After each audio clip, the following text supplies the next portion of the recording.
이 책은 제가 두 가지 관점을 통해서 여러분들에게 말씀을 드리고 싶어요. 첫 번째는 이 책의 주요 타겟이 되는 경영자 관점입니다. 우리가 흔히 이야기하는 진보는 두 가지 진보로 나눌 수 있다고 해요. 첫 번째는 글로벌화를 말하는 수직적 진보, 그리고 두 번째는 기술 혁신을 말하는 수직적 진보가 있다고 합니다. 그 중에서 이 제로투어는 수직적 진보에 집중한 책이죠. 이런 기술적인 도약은 보통 혁신이란 말이 따라붙고 독점 기업을 세우게 됩니다. 예를 들면 마이크로소프트의 윈도우즈라든지 아니면 애플의 아이폰처럼 말이죠. 이 책에서는 어떤 분야에서 독점을 이루지 못한다면 모두가 다 제로섬 게임을 하게 된다고 이야기를 합니다. 그래서 이 게임에 참여한 기업들은 낮은 이윤, 인건비 절감, 원가 절감이 이제 주요 목표가 되는 거고 서로 간의 치열한 경쟁 끝에 태반은 없어지게 되는 거죠. 근데 문제는 비록 승리한 하나의 기업이 남았다고 하더라도 어떤 특정한 독자 기술이 없기 때문에 독점 체제를 유지할 수가 없게 되고 언젠가는 또 다른 후발주자한테 추월당하기 쉽다라고 이야기를 합니다. 반면에 독점 기업 같은 경우에는 안정적인 수익을 바탕으로 기술 투자, 직원 복지, 그리고 제품 퀄리티 향상 등에 좀 더 정성을 쏟을 수가 있기 때문에 더 나은 제품을 생산할 수 있고 결론적으로는 독점 지위를 공고히 하게 하는 그런 역할을 계속 반복해서 수행할 수 있다라고 이야기를 합니다.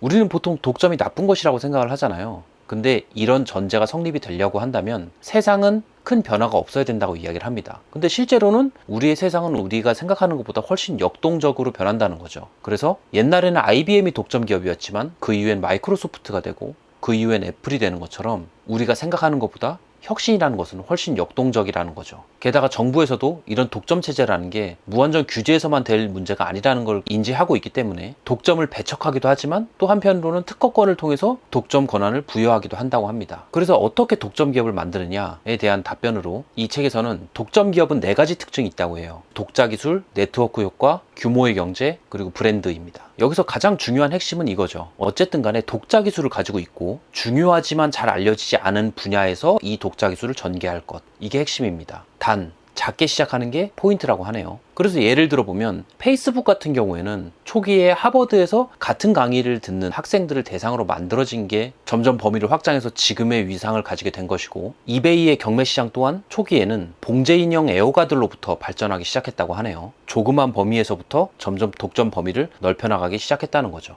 그 이외에 독점 기업이 가져야 할 중요한 요소들에 대해서 파트너의 중요성 혹은 세일즈의 중요성 같은 여러 가지 요소들이 있지만 이 부분은 만약에 여러분들이 좀 더 관심 있으시면 구매해서 읽어보시면 좋을 것 같고요. 저희 같은 일반 직장인들한테는 크게 도움되는 내용은 아니라고 생각을 해서 일단 패스하도록 하겠습니다. 그럼 이 책을 보는 두 번째 관점, 독자 관점에서 한번 생각을 해보면 어떨까요? 제 생각에 있어서 우리들한테 중요한 것은 과연 개인 입장에서 이 경영서적을 봤을 때 어떤 인사이트를 얻을 수가 있느냐, 이게 중요하다고 생각을 해요. 이 책은 독점 기업의 특징 그리고 독점 기업의 장점에 대해서 주로 설명을 하는데 이 독점 기업이 가진 특징 중에 하나가 거듭 제고 법칙을 따른다는 겁니다. 그러니까 초기에는 답보 상태를 굉장히 유지하다가 순간적으로 성장세가 폭발적으로 치고 올라간다는 거죠. 근데 이러한 경향은 일반인들도 마찬가지라고 합니다. 독점 기업이 독자 기술을 통해서 급격한 성장세를 이루는 것처럼 우리들도 숙성의 기간 이후에 치고 올라가려면 획일화된 학교 교육 이외에 우리가 잘하는 것 한 가지에 집중해서 파고 들어야 된다는 거죠. 어떻게 보면 우리만의 강점을 갈고 닦아야 된다는 겁니다. 근데 많은 사람들이 고민하는 부분이 이거죠.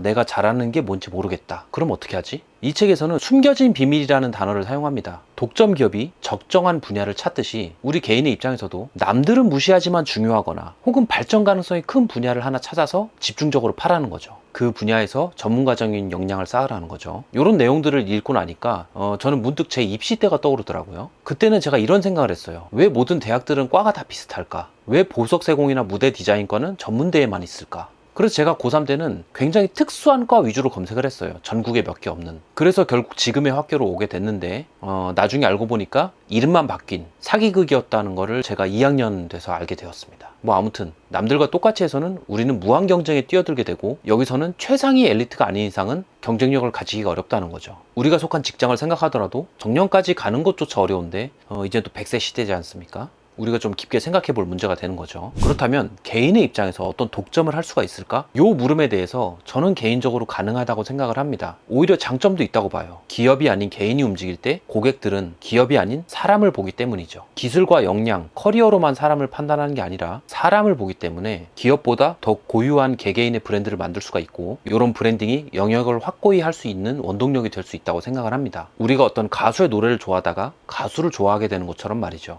개인이 독점 분야를 이루는 사례에 대해서는 여러분들이 좋아하는 유튜버를 통해서도 확인할 수가 있죠. 여러분들이 꼭 챙겨보는 유튜버, 그 사람이 본인만의 독점 영역을 구축한 개인이 될 수가 있는 거죠. 그래서 역량 확보와 개인 브랜딩 구축, 그리고 팬덤 확보, 그로 인해 발생되는 다양한 기회 창출과 거기서 얻어지는 역량의 재강화, 이게 바로 개인으로서 어떤 독점 분야를 개척하는, 다시 말하면 평생 먹고 살게 만드는 방법은 아닐까 하는 생각이 드네요.